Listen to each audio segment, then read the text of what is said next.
particular point from the fact. Number one is, Nawaz's wife died 2 months ago, and Nawaz was suffering from depression. May I mention the grounds of appeal before starting with my main argument? Yes. I have two grounds for appeal, my lord. The first ground is the defendant act resulted from his loss of self-control, and the loss of self-control had a qualifying trigger. And the final ground is a reasonable person of defendant's sex, age, and normal degree of tolerance would have acted the similar or same way as the defendant did. My lord, being the lead counsel, I'll be dealing with the first ground, and my junior counsel will be dealing with the second ground of the case. May I proceed with my main argument, Lord? Yes, please. Much obliged, my lord. My lord, Nawaz was a conservative Muslim father whose wife just died 2 months ago, and for that, Nawaz was suffering from depression. Due to all that fact, he found out that his daughter was in a relationship with a white man who was out of their community. He assumed that the white man was a Christian, and he also assumed that he was out of the community, and he just learned about the relationship with his daughter the day before the incident had happened, the day before the victim died. In the grief of that sorrow that his wife died 2 months ago, and his daughter, who should be in the grief of sorrow too, was actually having a relationship with a white man that was totally unexpected, unbearable, and for Nawaz. One evening, Nawaz, exhausted from work, returned home and saw that a white man escaping from the window of her daughter's bedroom. He was angry and he started finding his daughter. When he found her daughter in the kitchen, and her daughter was making coffee, Nawaz assumed that the coffee was being made for that white man, who he also thinks that is a Christian man. Well, my lord, in that situation, my client Nawaz lost his self-control. He took a knife which was nearby him and he stabbed the victim, and her daughter, the victim, eventually died.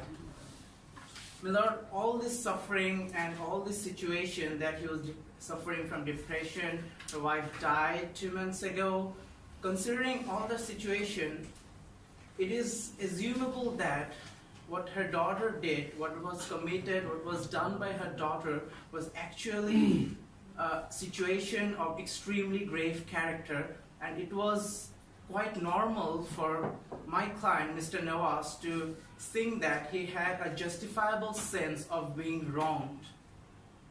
Another point I want to highlight that Nawaz was suffering from depression, and he took depression pills, and that pills might have some side effect that because of that Nawaz might not have thought straight that what to do, and lost his self-control when he saw that her daughter was preparing coffee for that white man.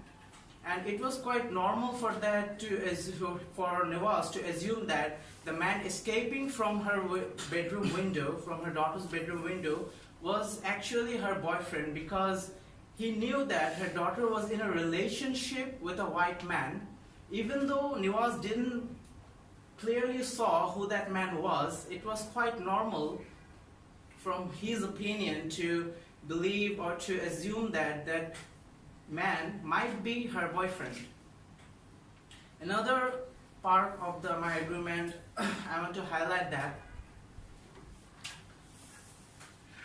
in the extent of her mother's loss, instead of being in grief, her daughter was actually having a relationship to this extent that her daughter actually allowed a man to have access in her bedroom. And for a conservative Muslim father, having a straight and clear religious belief, it was quite difficult and unbearable for Nawaz to accept the fact that her daughter was doing such things. And that gave him to have the justifiable sense of being seriously wronged, Your Honor. My lord, if you do not have any further query, I would like to conclude my argument here. Counsel, I would like to ask you a question. You have emphasized on the point that he did lose his control, okay, and as a result committed the crime. Okay, so what do you think, at which point he loses his control? And what is, you have been telling us that he, in his opinion, he has been really confused who the man was. He did not get the chance to think about it, and on that moment he killed his own daughter. Yes. But you have been telling that he saw her on the kitchen making coffee, and then he saw that white guy escaping his bedroom.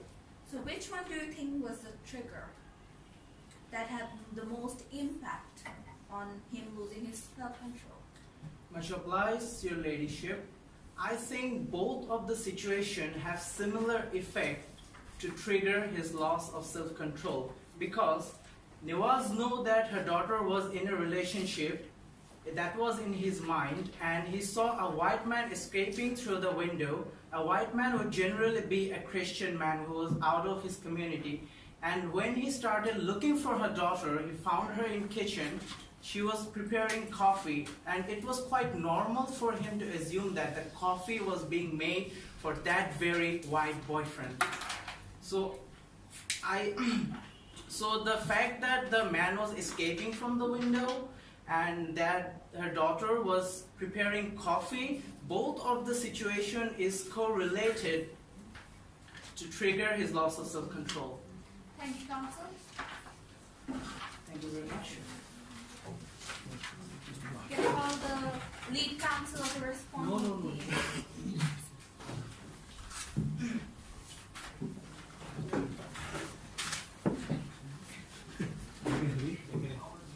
Lead counsel for appellate. May it please the court. I am Rafiji Rahman, the counsel of the appellant Mr. Nawaz, who was the defendant in the court below. I am dealing with the final ground of appeal. May I proceed with my submission? Yes, please. Much obliged, my lordship.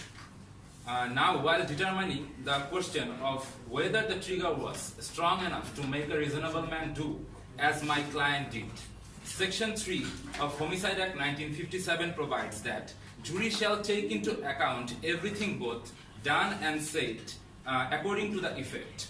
In their opinion, it would have on a reasonable man. As per the common law principle in Crown against Morhal, the reasonable man in this section would be understood to be a person with the ordinary person's power of self-control, but in other respects, sharing such of the defendant's characteristics as the jury might think would affect the gravity of the provocation or the trigger. According to our fact, if we share the characteristics of Mr. Nawaz on a reasonable person, like Mr. Nawaz was a conservative Muslim, he lost his wife recently and he was suffering from depression. If we impose these three characteristics on a reasonable man, it could be said that that reasonable man might do the same thing that my client did. It should be also noted that the incident of repeated stabbing was present in the case of Morhal case. Like in that case, the defendant did repeated stabbing, and that defendant was suffering from, was addicted, and he was being mocked about his situation for several times. When the court took into account his situation and his circumstance, the judgment was given in favor of the defendant. So this case might be similar in some way to the case that we are dealing today. It is submitted that the case Crown against Fakir Muhammad might be distinguished from this case. Like in that case, the defendant wanted the defense of provocation. But in this case, my client won the defense of loss of self-control. The law has been totally changed. There are two aspects about the change of the law. The first one is, according to the previous law, the circumstance was not taken into account. But according to the new law, the law of loss of self-control, the court can take into account the circumstance. And according to Crown against Morhal, the court can also take into account the situation, the characteristics of the defendant. And it was not possible before. And another change that has been made by section 54, subsection 2 of the Coroners and Justice Act 2009, that the requirement of suddenness has been abolished. So it is not a relevant issue for our case to see that whether it was sudden or not. So the outcome of both the cases is likely to be drastically different. So if my lordship does not have any more further queries, I would like to conclude here. Counsel, I have a confusion. So, do you ask the court to take into account the suddenness of the given situation, or do you not agree to that? Well, much obliged, my ladyship. I think according to the new law, this is not a relevant issue, whether it was sudden or not. And if you take the suddenness as an issue, I would like to say that, as my lead counsel has already said, that the triggering point was when the daughter was making coffee, and another triggering point was like when he was escaping through the window. So if you take account the suddenness, then it also can argue that it was sudden. This is what I would like to say. So you do want the court to consider the suddenness or not? I think there is no need to take into account. Thank you, counsel. Can I call the junior counsel for the respondent?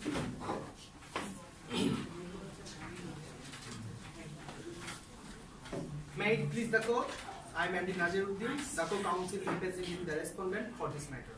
The state respectively. Ahmed Sharir Chana, the head counsel, right? So you had a very good face and very good eye contact throughout the time, and I could tell that you have not memorized it throughout. It's what you are telling me through understanding. But for your question answer, I'm very I'm very pleased to see how you responded to my question. That was very good as well. Like you were not muffled or anything. You did respond to that properly, and that was, I think, you were probably the first one who could answer correctly and coordinately. But even after that, I would like to say to you, whenever the judge says you anything, you must always see much obliged to your ladyship or whatever. You should recognize, but you should give acknowledgement to his or her question first. Okay, that is one. But nobody did it. Like everybody forgot that thing. Okay, we did tell you during those sessions. But I told my question. No, when you were answering the question, I don't remember because I wrote it down. Okay, but I was very impressed how you replied to the question. Okay, so that was very good. Then Rafiji Rahman. Again, you had good eye contact, but for your questioning part, I'm not quite sure. I don't think that helped your case some way or the other. I won't be telling you what the actual answer is for the next session, obviously. But you should understand first what you're saying, and then the only difference between him and you where he understood what he's saying, but I don't think you understood when you answered my question. Do you understand either? I think both of you did not prepare a script, a memorized script. You did say it to your understanding. But he understood what he's saying, like the things he did not prepare for, like for my answer. Do you understand what I'm saying? So, when you were answering, when you were replying to my question, I think you did not understand what I said. Or did you?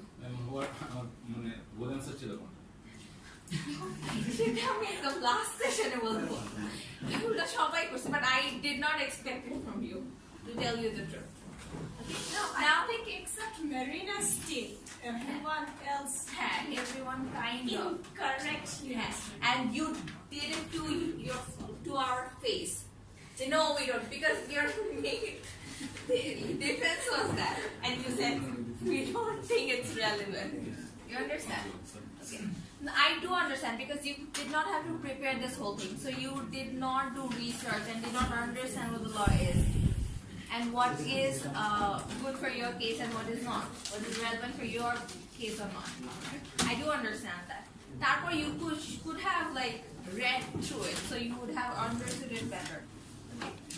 And for the respondent teams, for Shubho, your opening speech was good. Okay, you did introduce and you did put all the relevant things that is supposed to be said in opening speech. Okay, which none of them said. Okay, you did say that what is your name, your partner would be dealing with the other things as well. I think your opening speech for both of you and the closing speech was very good. Okay, but your pace was too fast and your tone was very aggressive, which is not what is needed in a moot court. Okay? It's not a debate. It's a formal moot court. So you're not supposed to be aggressive with the judges. The judges would take it as a content. Okay? Thanks to Ahmed sir and me for being so lenient and not taking it as an offense. But it was very aggressive, which you're not supposed to do. You're not fighting with us. You're trying to pursue us. Okay? Not prove that we're wrong. Or not prove that whatever. So the next team member is Naziruddin. Nazir had a very good pace, obviously, and one thing I would like to tell about Nazir, he was very persuasive. Okay, he was having a normal conversation with the judge. That what I told is necessary for a moot court.